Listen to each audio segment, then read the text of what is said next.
On en parle avec Maître Diane Reboursier, vous êtes avocate spécialisée en droit du travail. Bonjour, Bonjour. et merci d'être avec nous ce matin. Et Roselyne Dubois continue de nous accompagner. On va éplucher ensemble toutes les questions que l'on peut se poser désormais sur ce pass sanitaire. D'abord, côté salarié. Parce que c'est vrai qu'on a eu un peu de précision. Si je refuse de me faire vacciner, mais que j'en ai l'obligation, qu'est-ce que je risque désormais?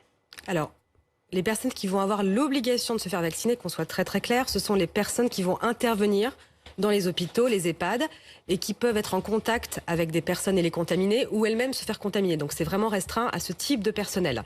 La mise en place va être en plusieurs temps. Donc dans un premier temps, vous aurez la possibilité de présenter un test PCR, et à compter de l'automne prochain, donc du 15 septembre, vous devrez présenter non pas juste un pass sanitaire, mais la vaccination, la double dose, dont on a tous entendu parler. Si vous ne vous mettez pas en conformité, pendant 2 mois, à l'issue de ces 2 mois, vous pouvez être licencié et ça sera un motif de licenciement qui aura une cause réelle et sérieuse. Quelle est la nouvelle règle de l'isolement, Roselyne? Alors c'est pour tous les cas positifs, alors que jusqu'à présent c'était seulement ceux qui revenaient de pays rouges à risque qui étaient soumis à une quarantaine. Là c'est 10 jours pour tout le monde. Bon, en même temps aujourd'hui, quand vous êtes malade, vous êtes déjà censé vous isoler à la maison. Oui. Sauf que là il y a ce côté obligatoire, avec contrôle de l'assurance maladie, mais pas seulement, en théorie, il y a les forces de l'ordre aussi qui peuvent venir chez vous. Mais est-ce que ces contrôles ont déjà existé?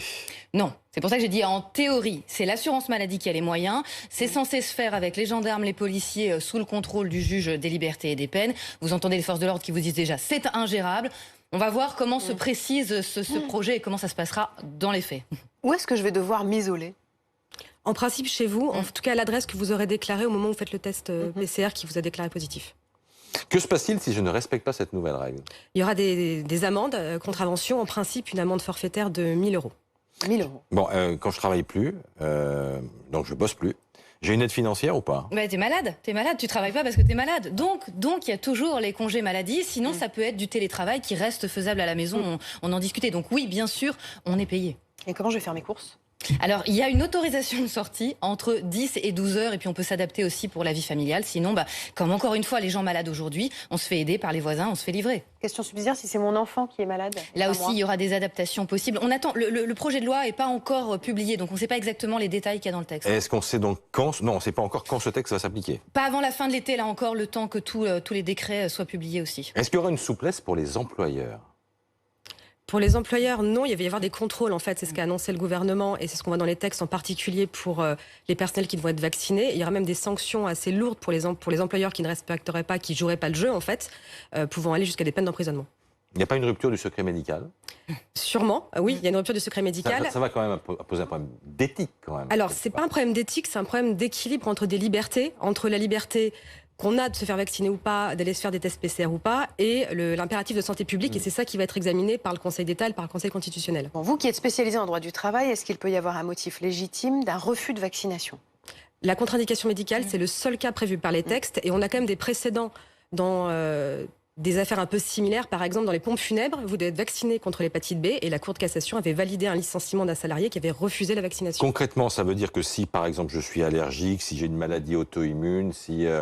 Enceinte au premier trimestre, c'est des questions qui arrivent beaucoup. Oui. Enceinte, d'accord. Ça veut dire que si le médecin me donne une attestation, ça fait office, entre guillemets, de passe sanitaire? Non, ça fait une contre-indication médicale. Est-ce que ça me permet de rentrer au restaurant? Ah ben non, il faudra aller faire un test PCR quand même. De toute façon, il faut faire un test PCR. D'accord, ok.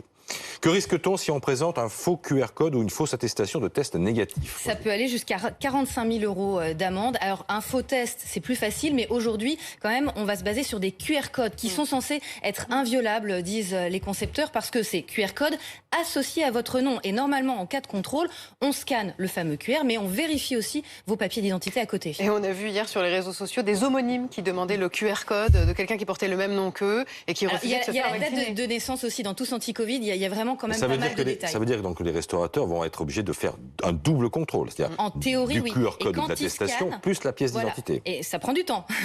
C'était ça hier pour le 14 juillet aussi. Ça prend beaucoup de temps, les doubles contrôles. Et alors sur l'histoire du secret médical, normalement avec Tous Anti-Covid vérifie, quand on scanne, ça fait vert ou rouge. Ça vous dit pas si votre salarié ou votre client a fait un test ou s'est vacciné.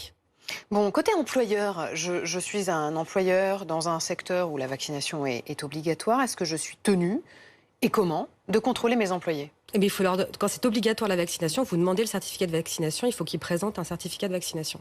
Bon, et si il n'est pas obligé de présenter un certificat de vaccination, mais un pass sanitaire, un test par exemple, à quelle fréquence?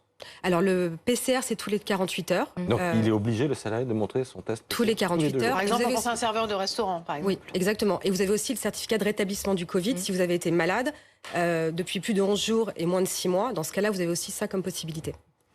À quelle fréquence? Tous les 2 jours si on n'est pas vacciné? Et si on le fait pas? Pour le test PCR? Ouais, et si on ne le fait pas, on risque quoi? Vous risquez en gros une mise en demeure de votre employeur de vous dire de vous présenter les documents. Et si vous continuez à refuser, un licenciement pour cause réelle et sérieuse. Comment savoir si l'attestation que me présente mon salarié est vraie ou si c'est une contrefaçon?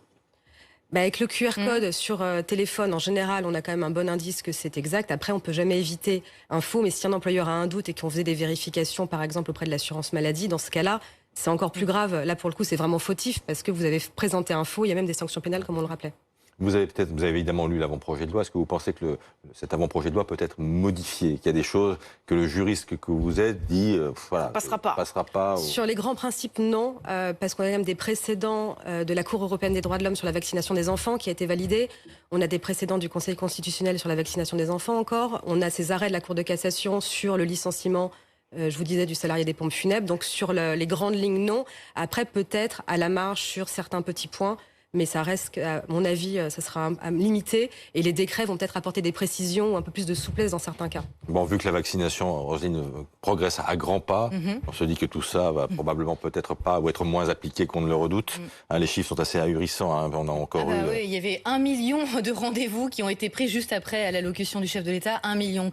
Et encore hier, 400 000 rendez-vous. Alors c'est moins qui ont été pris, mais c'était quand même un jour férié. Et il y a le Vaxibus sur le Tour de France, près de 700 vaccinations. Non mais avec un simple bus des 700. pompiers, 700 vaccinations depuis le début du Tour de France, avec juste un Vaxibus.